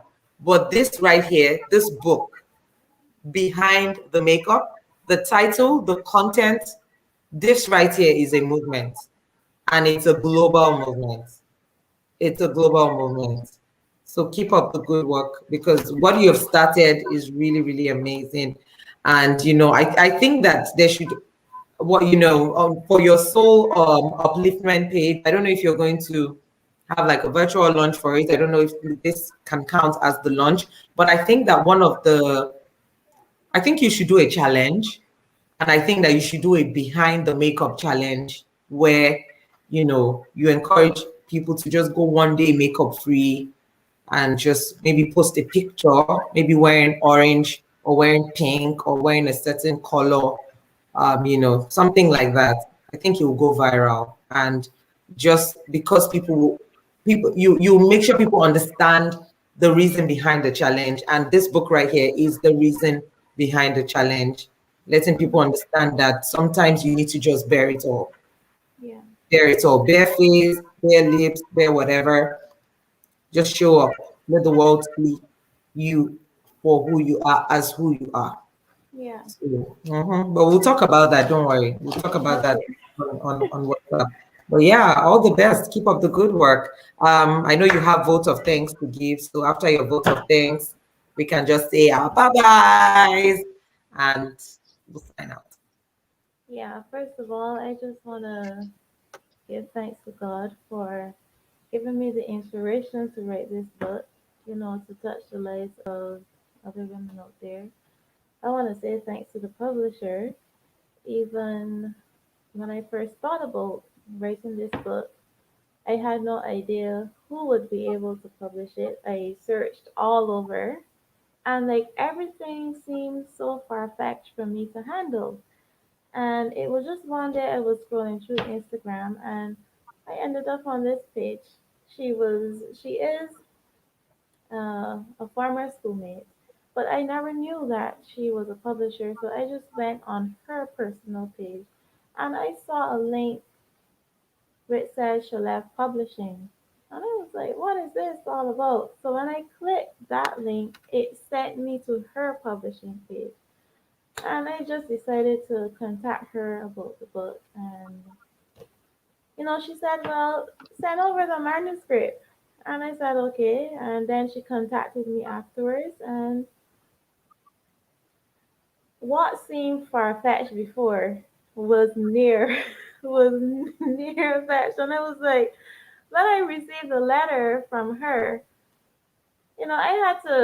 I sent it to my mother and I showed her and I said, this doesn't seem right because what I was looking at before was like almost 5 times that amount. And I just want to, give God thanks for the direction in which He has led me and how everything um, fell into place. And to all of those persons who have been supporting me with this book, I just want to say thank you because I could not have done it without you guys. And also, to these two beautiful ladies that are on here with me, I mean, like, it is almost like if this was not going to happen. And because of the encouragement and the push that the two of them have given to me, even over the past weeks in putting this together, because I mean, in my mind, if it was of myself, it would have not happened today.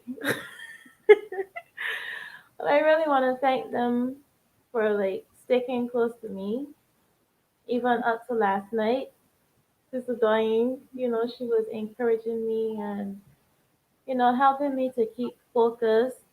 And also Ariki, like I'm like, how does she even keep up with everything? And I just want to thank everyone, for staying close by me throughout this entire time. It have not been easy, but I just want to thank everyone for this, you know?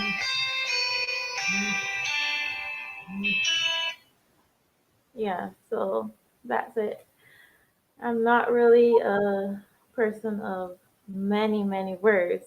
I try to make everything small, and as long as the message is out there and it's understandable, I am comfortable that my job I have fulfilled what I have wanted to get over to everyone.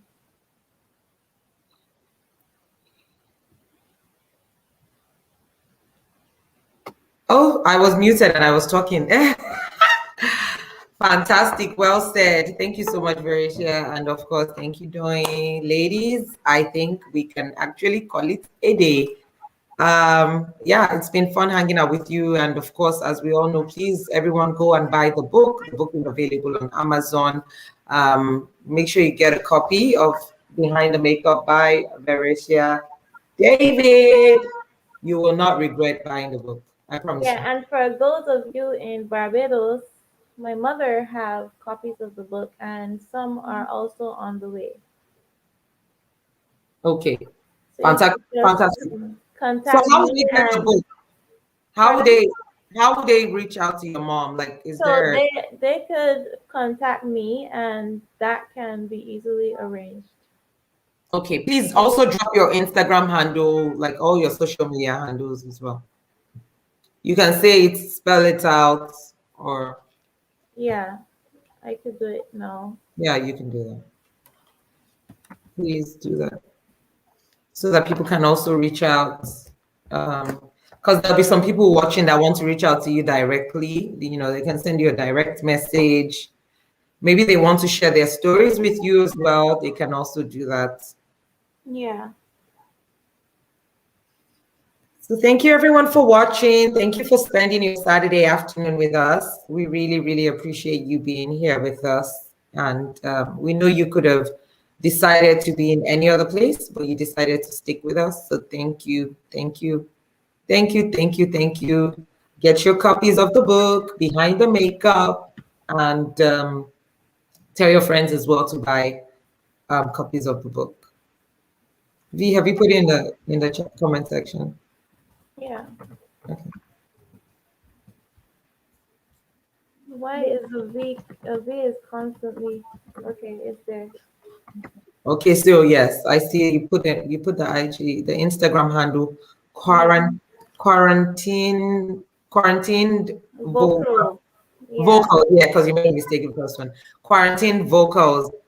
So yes, please get your copies of the book, and you can reach out to V on Instagram at quarantined vocals.